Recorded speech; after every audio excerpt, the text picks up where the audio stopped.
Behind the leather jacket and laser sights lies one of the 1980s most bizarrely fascinating productions.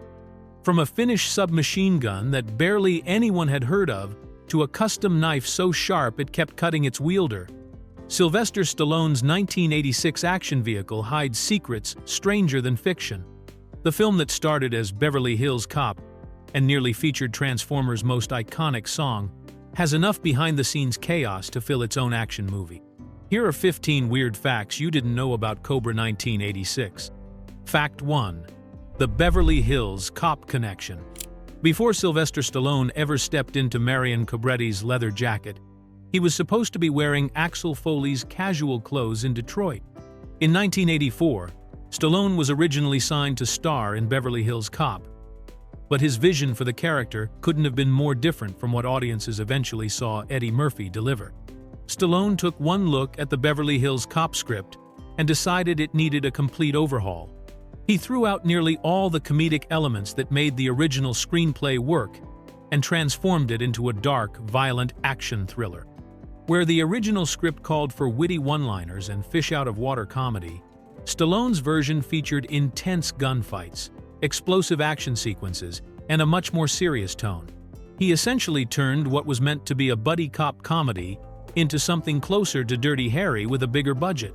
The studio executives read Stallone's completely rewritten script and immediately realized they had a problem.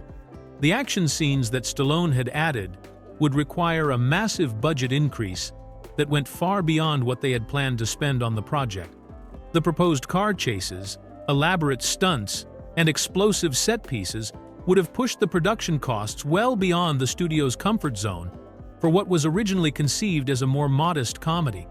Rather than compromise on his vision or scale back the action, Stallone decided to walk away from Beverly Hills Cop entirely. But he wasn't about to let all that creative work go to waste. He took the core ideas from his rejected Beverly Hills Cop rewrite and channeled them into an entirely original script that would eventually become Cobra. Meanwhile, Eddie Murphy stepped into the Axel Foley role and delivered the comedy-focused performance that made Beverly Hills Cop the massive hit it became. Stallone got his ultra-violent action movie, and Murphy got his star-making comedy role, proving that sometimes creative disagreements work out perfectly for everyone involved. Fact 2. The mosquito problem ending. Sometimes the smallest creatures can derail the biggest movie productions, and Cobra's original ending fell victim to an army of tiny bloodsuckers. The film was initially planned to culminate with an elaborate motorcycle chase scene that would take place on a ferry traveling between the islands around Seattle, Washington. The production team had already completed all the preparations for this dramatic finale, with everything set up and ready to start filming during the nighttime hours when the lighting would be perfect for the scene. However, when the time came to actually shoot the sequence, Stallone encountered an unexpected and surprisingly stubborn opponent that no amount of action hero bravado could defeat. The Seattle area was experiencing a particularly bad mosquito problem during the filming period, and the swarms of insects made the outdoor night shooting completely unbearable for the cast and crew. The mosquitoes were so aggressive and numerous that they were constantly buzzing around the actors' faces, landing on equipment, and generally making it impossible to get any usable footage. Despite having invested significant time and money into preparing the ferry chase sequence, Stallone made the executive decision to completely scrap the Seattle ending rather than continue battling the mosquito invasion. The production had to quickly pivot and create an entirely different climactic sequence that could be filmed in a more controlled environment, where tiny flying insects wouldn't be dive-bombing the star every few seconds. This last-minute change meant that all the preparation work for the ferry chase went to waste, and the production team had to scramble to design and shoot a replacement ending that would still deliver the high-octane action that audiences expected from a Stallone vehicle. The final version of Cobra ended up with a completely different climax that took place in an industrial setting, far removed from the water-based chase that was originally envisioned. It's one of the rare instances in Hollywood history where insects successfully forced a major script change in a big-budget action movie. Fact 3. the ultra-rare Finnish gun. When Stallone's character Marion Cobretti assembles his weapon from a briefcase in one of Cobra's most memorable scenes, he's putting together one of the most unusual and obscure firearms ever featured in a major Hollywood production. The gun is a Finnish Jatomatic submachine gun, pronounced ja-timatic, which was developed in the late 1970s and early 1980s by a Finnish inventor named Jali Timari. This weapon was so rare and unusual that Cobra represents one of the very few times it ever appeared prominently in any form of popular media. The Jatomatic wasn't just uncommon because it came from Finland, but because it featured a truly bizarre design that set it apart from every other submachine gun on the market. The most distinctive feature was its unusual recoil system, where the bolt and slide moved in a slightly upward slanting direction toward the back of the gun rather than moving straight back like conventional firearms. This strange angled movement was specifically engineered to counteract the natural upward kick that occurs when firing automatic weapons, theoretically making the gun more accurate and easier to control during rapid fire. The weapon made its debut in 1983 and was initially manufactured by a company called Tampereen Asepaja Oy, but it never gained much traction in the firearms market. Later, another company called Oy Golden Gun Limited tried to revive it in 1995 under the name GG95 PDW, but that attempt was also unsuccessful. The gun's unusual appearance and limited production run meant that most people had never seen or heard of a Jatomatic before Cobra introduced it to audiences worldwide. For the movie, the Jatomatic was fitted with an early laser sight that was almost as large as the gun itself, creating an imposing and futuristic-looking weapon that perfectly matched the film's over-the-top aesthetic. The choice to feature such an obscure and technically innovative firearm shows the level of detail that went into creating Cobretti's distinctive arsenal, even if most viewers had no idea they were looking at one of the rarest submachine guns ever manufactured. Fact 4. The unforgettable knife accident. When Sylvester Stallone commissioned legendary knife maker Herman Schneider to create the weapon for the Night Slasher character, he gave Schneider a very specific request: make a knife that audiences would never forget. Schneider certainly delivered on that promise, but the blade he created turned out to be almost too effective for its own good. The custom knife was so incredibly sharp that Brian Thompson, the actor playing the Night Slasher, kept accidentally cutting himself while handling it during filming. Thompson had to work with this razor-sharp prop throughout the production. And despite being careful, the blade was so keen that even the slightest contact with his skin would result in cuts. These weren't just minor nicks either, but actual injuries that would draw blood and require attention from the medical team on set. The knife was designed to look menacing and deadly on screen, but it turned out to be genuinely dangerous for the actor who had to wield it during his scenes. The most notable of these accidents actually made it into the final version of the movie. During the scene where Thompson's character tests the blade on his hand while delivering the chilling line, "She's mine," the Night Slasher was supposed to be demonstrating the knife's sharpness in a controlled way. However, Thompson accidentally cut himself for real during this take, and the genuine reaction to the unexpected pain was captured on film.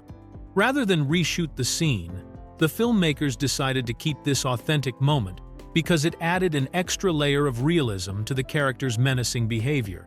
The knife itself was about 10 to 11 inches long and featured a medallion stamped with the word Cobra on the blade, creating an ironic connection to the movie's title. Schneider had also created an even larger version called the King Cobra that measured 15 to 17 inches long.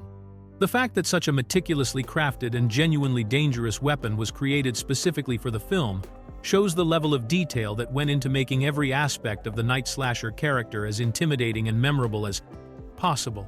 Fact 5. The Transformers song that got away. One of the most iconic songs of the 1980s almost ended up backing Stallone's gun battles instead of robot transformations.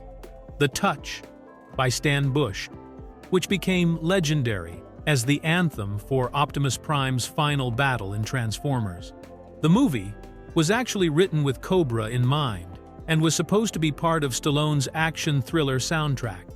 Stan Bush and his writing partner Lenny Macaluso created The Touch after being inspired by a line of dialogue from the 1986 film Iron Eagle, where Louis Gossett Jr. tells a young fighter pilot, "Kid, you've got the touch."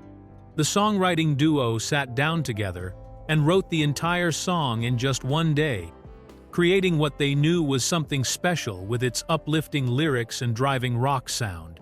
Bush recorded the track as part of his album Stan Bush and Barrage, and initially the song was destined to be featured in Cobra's soundtrack. However, the record company had different plans for the powerful anthem. Bush's label, Scotti Brothers Records, which specialized in movie soundtracks, made the executive decision to move The Touch from Cobra to another 1986 film they were working on.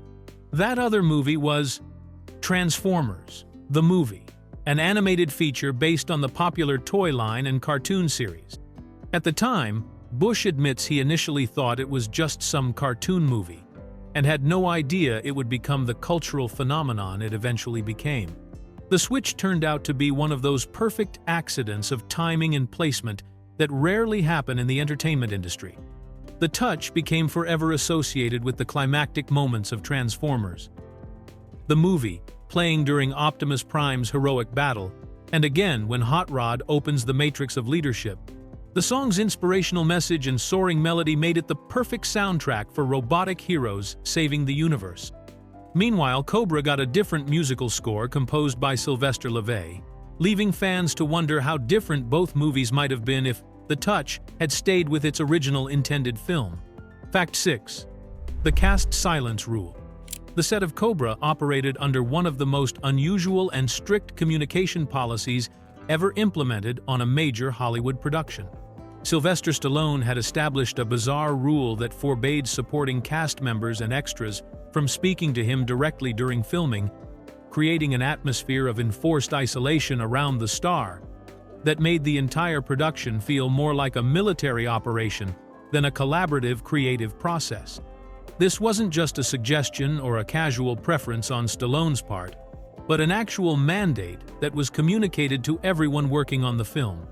The supporting actors, background performers, and crew members were explicitly told that they were not allowed to initiate conversations with Stallone or approach him unless it was absolutely necessary for their specific scene or job function. Anyone who needed to communicate with the star had to go through intermediaries or wait for him to speak to them first. The silence rule created a strange dynamic on set, where one of the most important people involved in the production was essentially walled off from casual interaction with the majority of the people working around him. While it's not uncommon for major stars to have some level of separation from the general crew, the complete prohibition on conversation was unusually extreme and formal. This policy meant that actors who were supposed to be working together to create believable on-screen relationships were prevented from building any kind of natural rapport or chemistry during the downtime between takes. The rule extended beyond just the supporting cast to include the numerous extras who appeared in various scenes throughout the film. These background performers, who were already in relatively minor roles, found themselves in the surreal position of having to pretend the movie's star simply didn't exist unless they were actively filming a scene together. The policy created an environment where normal social interactions and the typical camaraderie that develops during film productions was completely absent, turning what should have been a collaborative, creative process into something much more rigid and hierarchical than most movie sets. Fact 7. The cinematographer's brutal honesty.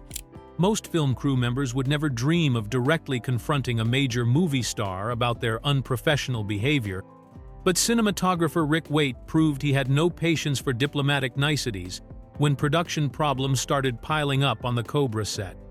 During filming, Stallone began complaining to Waite that the production was falling behind schedule and that the crew needed to work harder and faster to get back on track, essentially blaming the technical team for the delays that were eating into their shooting time. Waite had been watching the real cause of the scheduling problems unfold day after day, and he wasn't about to let Stallone shift the blame onto hard-working crew members who were doing their jobs properly. Instead of politely agreeing with the star or diplomatically suggesting alternative solutions, Waite delivered one of the most brutally honest responses ever recorded on a movie set. He told Stallone directly that if he would get his hands off Brigitte Nielsen's rear end and stop showing off to his bodyguards, maybe they wouldn't be having problems with their filming schedule. This confrontation was particularly significant because it highlighted the real source of the production delays that were frustrating everyone involved in the film. Stallone was married to Nielsen at the time, having met her during the filming of Rocky IV, and their personal relationship was clearly interfering with the professional demands of making the movie. Waite's blunt assessment pointed out that Stallone's attention was divided between his romantic interests and his desire to impress his security team rather than focusing on the work that needed to be completed. The response completely shocked Stallone, who apparently wasn't used to having anyone speak to him so directly and honestly about his behavior. For a brief period after this confrontation, Stallone actually toned down his ego and behaved more professionally on set, showing that Waite's harsh words had the intended effect. However, this improved behavior only lasted for a few weeks before Stallone reverted to his old patterns of distraction and egocentric conduct, suggesting that the lesson didn't stick for very long. Fact 8. The X-rated disaster. When Stallone and director George Cosmatos first assembled their vision of Cobra, they created a film that was so graphically violent and intense that it earned the dreaded X rating from the Motion Picture Association of America, essentially making it impossible to release in mainstream theaters. The original cut of the movie ran for well over 2 hours and contained levels of brutality and graphic content that pushed far beyond what was acceptable for even an rated action film in 1986. The X rating was essentially a death sentence for any major studio release, as most theater chains refused to show X-rated films and many newspapers wouldn't run advertisements for them. This meant that Warner Brothers and Stallone faced a serious problem. They had invested millions of dollars in a movie that couldn't be shown to the general public without massive changes. The studio demanded that the film be edited down to receive an R rating, which required removing enormous amounts of footage that contained the most violent and graphic sequences. The editing process turned into a complete butchering of the original vision, with somewhere between 30 and 40 minutes of material being cut from the film to satisfy the ratings board and the studio's commercial concerns. This wasn't just trimming around the edges or shortening a few scenes, but removing entire sequences, character development moments, and plot explanations that helped the story make sense. Many of the deaths and violent confrontations were either completely removed or edited so heavily that they became confusing and choppy. The massive cuts created numerous continuity errors and plot holes that made the final version feel disjointed and incomplete. Important details about the night slashers' cult, their motivations, and their plans were lost in the editing room, leaving audiences with a movie that jumped from action sequence to action sequence without much explanation of what was happening or why. The final theatrical version ran only 87 minutes, making it one of the shortest major action films of the decade, and leaving fans wondering what the original, uncut version might have looked like if it had ever been released to the public. Fact 9. Brian Thompson's premiere snub. In one of the most bewildering oversights in Hollywood premiere history, Brian Thompson, who played the terrifying night slasher and served as the film's primary antagonist, was completely left off the guest list for Cobra's theatrical premiere. Despite delivering one of the most memorable villain performances of the 1980s and being featured prominently in the movie's marketing materials, Thompson received no invitation from Warner Brothers or the film's producers to attend the premiere event. Thompson's exclusion from the premiere was particularly shocking, given that he had auditioned 7 times for the role and had worked extensively with Stallone and director George Cosmatos throughout the production. His character was central to the entire plot of the movie, and his menacing presence as the night slasher was one of the film's most distinctive elements. The fact that such a key cast member would be overlooked for the premiere guest list seemed almost impossible to believe.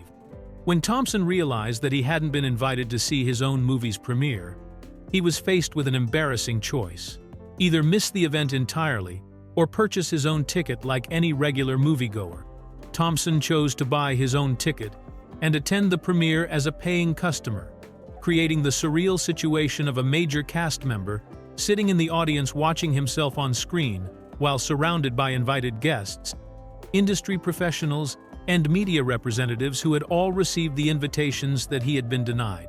The snub left Thompson completely mystified, and even decades later, he still has no clear explanation for why he was excluded from the premiere.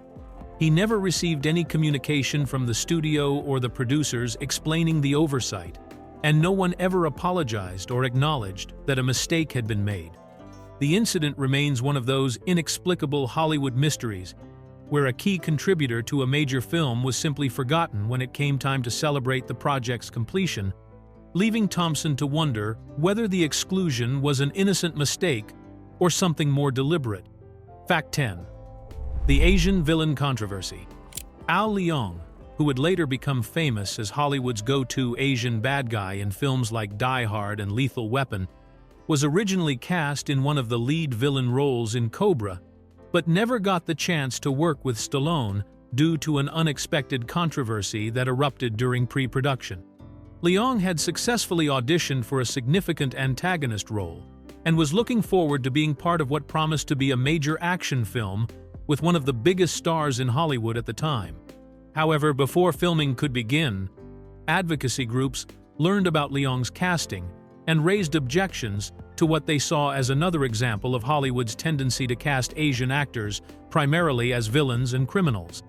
These groups argued that having an Asian actor play one of the lead bad guys would perpetuate harmful stereotypes and contribute to the limited and often negative representation of Asian characters in mainstream American cinema. The pressure from these advocacy organizations was significant enough that the studio and producers felt compelled to respond to their concerns. Rather than defending their casting choice or finding ways to address the group's concerns while keeping Leong in the film, the producers made the decision to completely eliminate his role from the script. This meant that Leong, who had already been hired and was preparing for the production, suddenly found himself written out of the movie entirely. The elimination of his character wasn't just a reduction in screen time or a smaller part, but a complete removal that left him with no involvement in the film whatsoever. Leong was understandably angry about this turn of events, particularly because the controversy prevented him from working with Stallone, which would have been a significant career opportunity for any action movie actor in the 1980s. The incident highlighted the complex challenges that Asian American actors faced during this era, where they were often typecast as villains but then sometimes lost even those roles due to concerns about negative stereotyping. Leong's frustration was compounded by the fact that the advocacy group's well-intentioned efforts to improve Asian representation actually cost him a prominent role in a major studio film. Fact 11. The basketball game distraction. One of the most important scenes in Cobra features the night slasher delivering a chilling monologue that was supposed to establish his character's twisted philosophy and build tension before the final confrontation with Stallone's character. This scene required Brian Thompson to deliver an intense, memorable performance that would showcase the villain's menacing presence and psychological complexity, making it a crucial moment for both the actor and the overall film. However, when it came time to film this pivotal sequence, Stallone was apparently more interested in watching a basketball game on television than participating in what should have been one of the movie's most dramatic scenes. Rather than being present on set to deliver his lines and react to Thompson's performance, Stallone was completely distracted by the sports broadcast and showed no intention of leaving his television to fulfill his professional obligations as the film's star and lead actor. This created an absurd situation where Thompson had to perform his character's most important monologue without having anyone to actually act against. The scene was supposed to involve a tense exchange between the hero and villain, with both actors feeding off each other's energy to create the dramatic tension that would drive the climax of the film. Instead, Thompson found himself delivering his lines to a script supervisor who was standing in for the absent Stallone, essentially performing a dramatic scene with someone whose job was normally to keep track of continuity details rather than act. The fact that such a significant scene was filmed with the movie's star completely absent speaks to the unprofessional atmosphere that had developed during the production. Thompson was left to create his character's most defining moment without the benefit of working with his scene partner, which must have been particularly frustrating given how much effort he had put into developing the night slasher character. The incident shows how Stallone's distractions and lack of focus affected not just the production schedule, but also the quality of the performances and scenes that other actors were trying to create. Fact 12. Stallone's personal Mercury. The sleek and intimidating car that Marion Cobretti drives throughout Cobra wasn't just a prop vehicle chosen by the film's transportation department, but actually Stallone's own personal 1950 Mercury that he owned and drove in real life. This classic American muscle car had been customized and modified to Stallone's personal specifications, making it the perfect vehicle to represent his tough guy character's style and attitude on screen. Using Stallone's personal car in the film created both advantages and complications for the production team. On one hand, the Mercury was already perfectly suited to the character because it reflected Stallone's own taste in automobiles and had the authentic look and feel that came from being a genuinely owned and driven vehicle rather than a generic movie prop. The car's custom modifications and personal touches gave it a unique character that helped establish Cobretti as someone with distinctive style and attention to detail. However, featuring such an expensive and irreplaceable personal vehicle in an action movie created serious logistical challenges for the filmmakers. The script called for numerous high-speed chases, dangerous stunts, and action sequences that could potentially damage or destroy the car, which would have been a disaster if they had tried to use Stallone's actual Mercury for all the filming. To solve this problem, the studio commissioned the construction of 3 identical stunt doubles that were built to look exactly like Stallone's original car from the outside. Each of these 3 stunt vehicles was specifically designed and engineered for different types of action sequences that would be too dangerous for the real Mercury. One was built for high-speed driving and chase scenes, another was designed for dramatic jumps and crashes, and the third was optimized for spinning maneuvers and precision driving stunts. This allowed the filmmakers to capture all the spectacular action sequences they needed while keeping Stallone's personal vehicle safe from harm, ensuring that both the movie and the star's prized possession survived the production intact. Fact 13. The Drive movie homage. 25 years after Cobra hit theaters, director Nicholas Winding Refn paid tribute to Stallone's iconic opening scene in one of the most critically acclaimed films of 2011.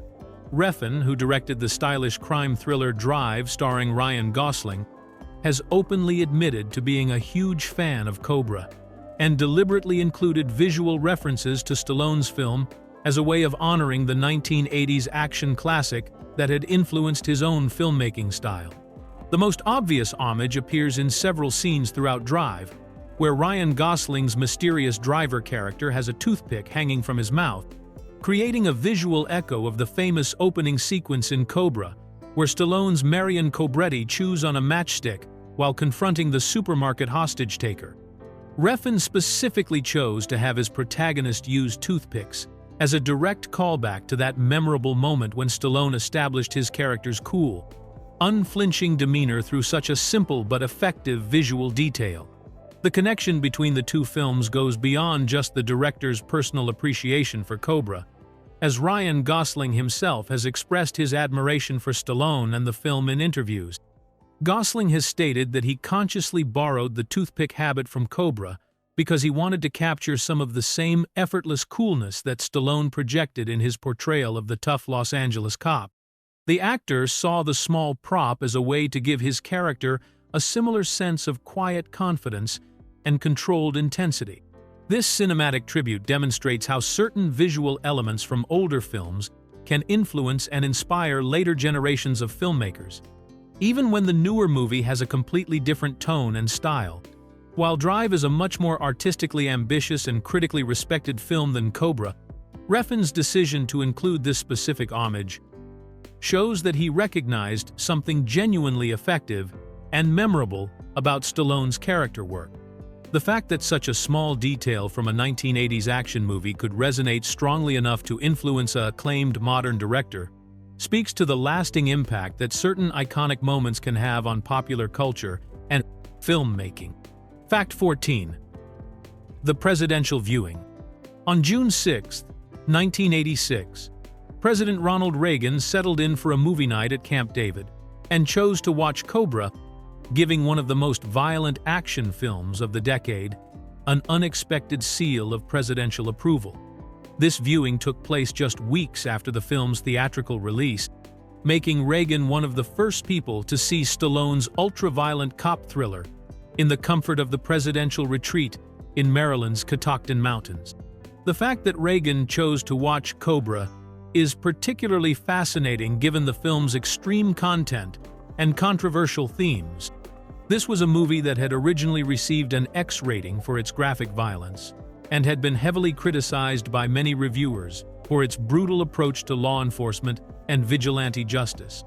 The film featured numerous scenes of intense gunfights, explosions, and violent confrontations that pushed the boundaries of what was acceptable in mainstream cinema at the time.